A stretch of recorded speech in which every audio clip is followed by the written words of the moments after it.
Would you face the dark for what matters the most?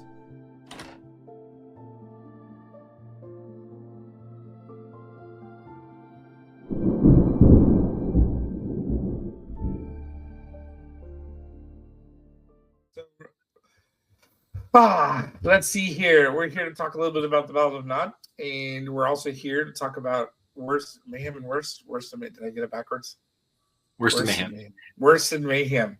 So everybody, this is Ryan Kroboth. How are you guys doing? And Ryan is an awesome creator friend of mine who has done covers for Damage Inc. and who did a killer cover for Nod. Let's see if I can bring it. I don't know how to bring it up. Let's see here. I'll bring it up in post. And cue the overview. Yeah, exactly. Let's see here. Here it goes. Video file, image file. Don't you love technology? Like you figure it out on the fly. I love technology about as much as it loves me. I mean, it can't be worse than the days when you do like a Facebook Live closing ceremonies, but then your internet would go out at your house and you'd have to like run down to like Starbucks. Yeah, quickly. And I think something like that happened multiple times on my first one. Every time I tried to do a video, something happened. God, goodness gracious. Let's see here. Let's see what happens. Here we go.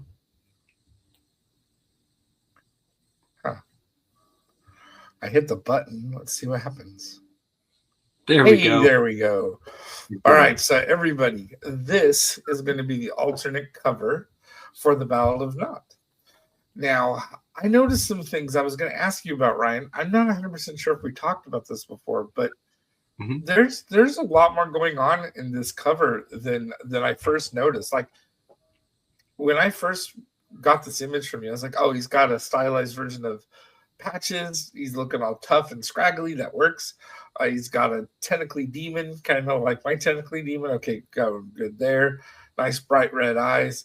And then while I was doing a teardown of what the cover was going to look like and doing like a little video the other day, I noticed you've got all of Faye's growth heights written on the side of the door. Yeah. And you've got all these nightmare pictures drawn along that she's pinned up onto the wall of the tentacle monster and all kinds of stuff. It's like Faye's kind of talking through the cover. Yeah, what was really fun about that is I actually took some of the promotional images that you gave me like early on of the monster and the bear and stuff like that. And I sent them to my nephews and one of my nieces. And I said, look at this monster and try to draw me like how you think that, how you would draw the monster. So those are all actual kid arts from my family. I didn't know that. And then I drew them into the cover. Like I took their pictures that my sister sent me, and like, they're basically stylized as me, but they're literally their art. Dude, that's crazy. I did not know that. I remember you saying something about having help from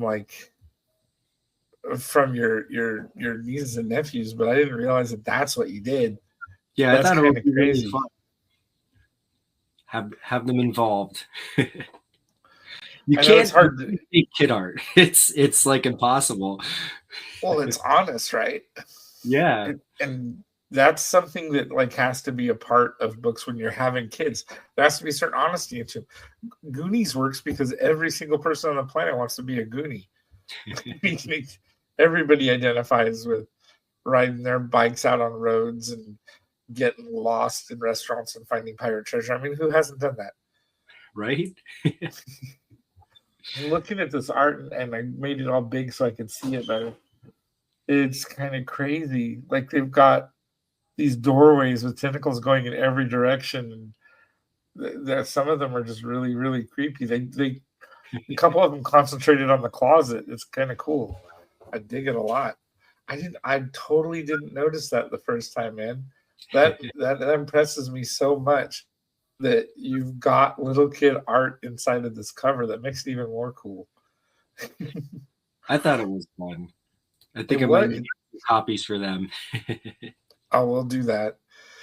This is going to be a special reward, though. I am going to limit how many that it can go out there to try to keep it special and to number it. I figured I would like serialize it and make sure that this is cover 1 of 100 or 1 of 50, and do that for that cover. I love this. It's got this like crazy Cartoon Network but messed up kind of vibe. Like I don't know. I dig it a lot. And I after I had noticed that some of so the kids, much I really fun wanted to drawing that thing. It wasn't even funny. Like when you asked me, like I swear, like I that's one of the things where like the composition came to me like right away, and like the whole thing just flowed out. Like I couldn't ask for having like more fun. Like as I sit down and draw. I'm having so much fun doing that. It's the same way. It's like the script was hard to get down to get the right voice out. I've got my sister Kira helping me make sure that the voice of the children sound like the children. There's only one kid, so that Faye still sounds like a kid, and that Patches, sounds like this little gruff bear. But the drawing of it just comes so much easier than any other one I've done. It stays fun. Like sometimes when I'm doing an action book, like when I'm doing Damage, sometimes I get some really complicated fight scene, and I love doing those, but it gets tedious after you spend a certain number of hours on a single page. So far, it hasn't been like that at all. Doing all that stuff. Yeah, man. But I absolutely love this, and now that I know that there's actual kid art on the cover, I'm even more excited. What I really loved is like when I drew it, I didn't have the actual logo stuff yet. And when you sent it over last week and like actually seeing it, it almost looks like I had everything planned to go with the logo and stuff. Like it just lines up like perfectly. That's when you have a solid composition. Like I just love how the eyes are peeking out from behind the logo. Yeah. But it fit in a way that makes sense, and it doesn't look like it was just thrown together, and that's one of the things that's great about it. I am not 100% sure if I'm going to keep the wording on the bottom that way, where it says "Waking Up Nightmare." I may be messing around with that just because it looks a little different than the rest of it. But I'm really happy with the way that it came out. I'm happy with the way the book is going, and I'm so excited that tomorrow's my release day for Kickstarter. I've been following along for a while now, like seeing it come together, and every time you've sent me pages, I'm like so excited, and it's like one of those things where like I could read it, but I was like, part of me doesn't want to read it because you want to wait for the final thing. But then, like, you start reading a little bit and you just can't stop. Like, oh, man, the book is great. I can't wait to hold that thing in my hands, like, and actually, like, it's been a journey. It has, because for a while, when I got the book done earlier in the year, because I'm working on issue 2 now, and I'm almost done with it. But when I got the book done earlier in the year, I was like, there's something missing. I'm not happy. And everybody kept telling me, no, it's really good the way it is. I was like, nope, something is missing. Something is missing. There's just something wrong. And then I ended up adding those pages where she's like saying goodbye to her dad and stuff. And it completely changed the way I felt about it, like entirely. And I really enjoyed how it felt afterwards. The book's got such an emotional punch. Everybody who I've had pre-read it has come back with like, you made me cry, I hate you, and I love this book so much at the same time. And it's really what I'm excited about is I'm getting back these really honest feedbacks about emotions where people are loving it because of what it's doing inside of them. And with Damage, it was always, oh man, that was so funny, I loved it. Or, oh, that action was really good, I loved how he kicked that monster, or something like that. And those are great, but I wanted to affect people a little bit more than that. And I feel like Nod's headed in that direction and hitting the way it's supposed to. So I Yeah, really appreciate that. I totally agree with everything you're saying. Like it does hit you in the feels, and it's so good. And I gotta say, like your art has like leveled up like so much just over the course of making the book. Like it's always a pleasure. Like and I think this is like some of your best stuff yet. I know it's gonna get better from here out too, but I mean like damn man, I'm like, oh I appreciate that, Ryan. It's when you're stylized, you get really weird feedback when you begin, and because you're stylized too, dude. You know that if you can't, if you're not making stuff that looks like Jim Lee, you get some rough feedback. And hearing people compliment and let you know that it's developing is a pretty big deal, dude. I appreciate that. Now let's talk about what you got going on, because you're not sitting on your laurels. You and John have stuff cut, like you're hitting Kickstarter the same day I am. yep. We planned it that way. Yes, we totally didn't find that out 2 weeks ago on accident. And the thing I like about your guys' book, which is Wurst and Mayhem, is it's got this. Look, everybody right now is trying to tie their stuff into D&D because D&D is like all over YouTube and whatnot. For those of us who have been gaming for decades, it's not really about that. It's about the fact that we love gaming. And when I got to sit down and do a cover for the first Wurst and Mayhem, which I thought was great and silly and fun in all the right ways, it has this buddy feeling, like a buddy cop kind of feel that's like rolling through D&D in like a traditional way. Like when you look at old Dragon magazines, you see artwork that's got a really similar style to what's going on in Wurst and Mayhem. But you guys have taken it up another notch. You've added in details that aren't super duper obvious at first. I love the border designs. I love the edges on the pages. There's all these little details that if you're a gamer, you notice, because those things are from the formats of like the old gaming books and from the old modules and stuff like that. So it's like cracking open this older stylized story that could have been written in a totally different way, but it's brought up with all this beautiful color and all this stuff that we couldn't do when we were kids in the early 90s and stuff like that. It's got so much fun built into it. I love it. I appreciate that. That's very high praise. Yeah, like so John, he used to play D&D. He's 10 years older than I am. So you know, back then, like that was what people did in school and stuff like that. They would hang out, they'd play D&D. So he has a lot of really fond memories. Now I've played D&D, but like only a little bit here and there, and I think it's a really fun game. And I think like what you were saying, like some of the comedy and like the back and forth and like, you know, how it feels like a buddy feels type thing. Like when John and I are writing the book, like a lot of the stuff is like we're just trying to make each other laugh. So like we'll come up with like really random stuff and basically we don't say no to anything.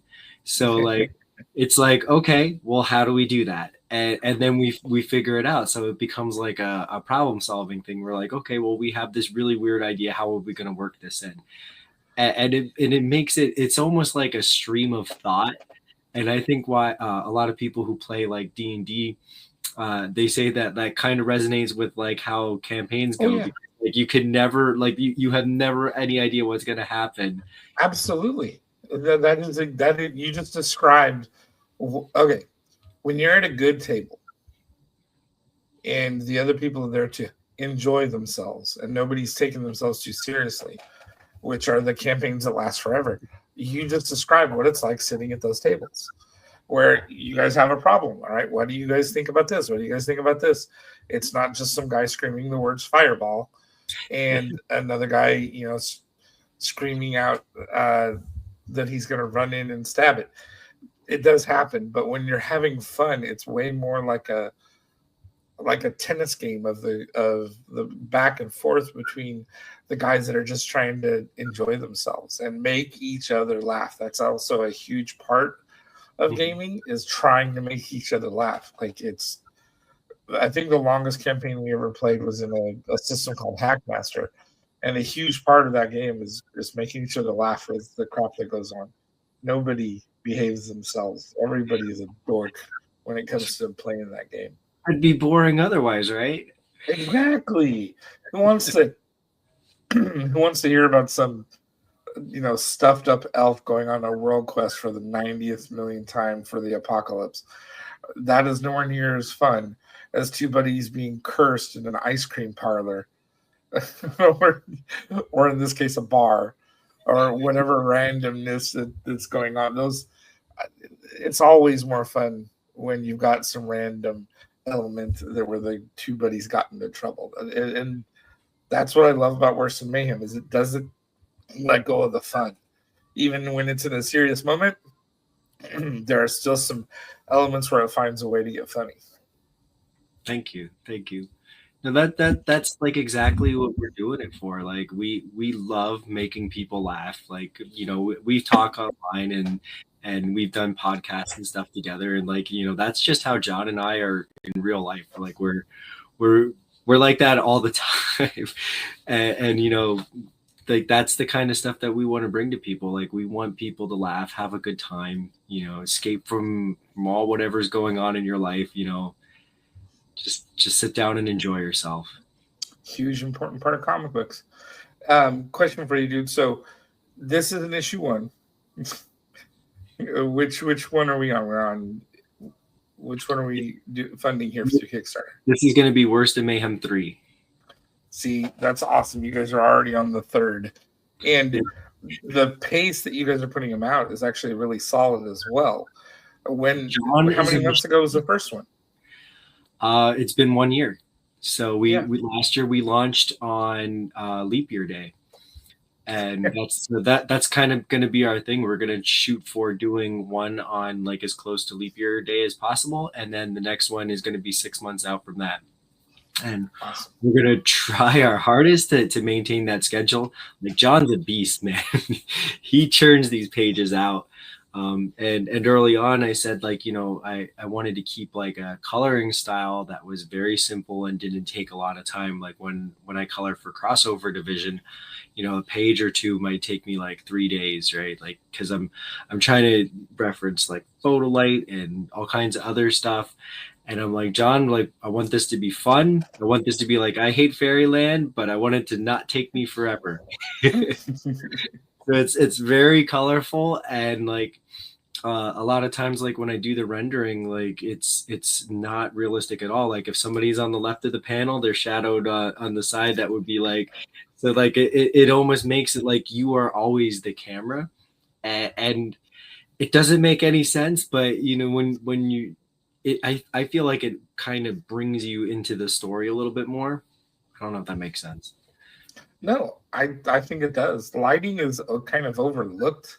Like, okay, I don't make a secret about the fact that I'm colorblind, and that I don't usually do color. I try to stick to black and white because I have an understanding of that value. But it's important to me to have backgrounds. It's important to me to have the world that you're in be a character. Or a presence or a part of it. And that is in the presentation in a lot of different ways. You take Mike Mignola, for example. His stuff is overwhelmingly simple, but he absolutely had control of the world that Hellboy is in. Yeah. And when it comes to like how you and I do our backgrounds, they're kind of, there's some similarity there with Mike Mignola for you, where you've got an approach where you're trying to get the consistency and the values and the hues and the way things are displaying in the background. And consistency is the key to that. Whereas with mine, I tend to fill mine with all kinds of stuff. I kind of cram stuff in there sometimes. But the point is that it's there. There are things going on. And without those things going on, some comics now, like I was just at A1 Comics like 5 days ago, and I picked up a book for my daughter because she was really excited for this particular character. And when I picked it up, there wasn't a single background in the whole book, and this was a Marvel book. Wow. I was so insulted. I put it back. I did not buy it for her. And when she asked me if I bought the book for her, I was like, no, it was terrible. And because I was like, dude, this literally is just somebody drawing a stick figure over and over again. This is what it felt like. Like I've seen the books like that where they're just like talking heads. It's just panels of close-up medium shots. We're like, we all know medium close-ups are the easiest. Yeah, exactly. And I like to make it more interesting with the lighting and with the backgrounds, and I try to incorporate that. The world of Nod in my book is supposed to be colorful and supposed to be a huge influence on what's going on. So I made sure it was. Whereas yours is keeping that disbelief when somebody picks it up, that suspension of disbelief that somebody needs to keep their head in that fantasy setting. And I think you did it great. You got right in with that consistency and that style, and it goes all the way through. It looks great. I love it. Thank you. Okay. All right. So we're going to go and get this posted out a little bit later on. Everybody, the 28th is both the day for the Battle of Nod and the day for Ryan and John to put out Wurst and Mayhem, which is going to be awesome in terms of fun. Who's your bad guy in this one? they are going to hell to confront the Demon King. Wow, we can't call it the Underdark, so they're just going to hell. Can't call it the Underdark. Ooh, gotta love fighting the Demon King. So it sounds like there's going to be a lot of darkness in both of these books. Mine's in the dream world, so yours is in a dark place with a Demon King. There's going to be a lot of fun on both of them. We'll go ahead and post up the addresses to both the projects, and everybody who's able to take a look at it, please do. Thank you.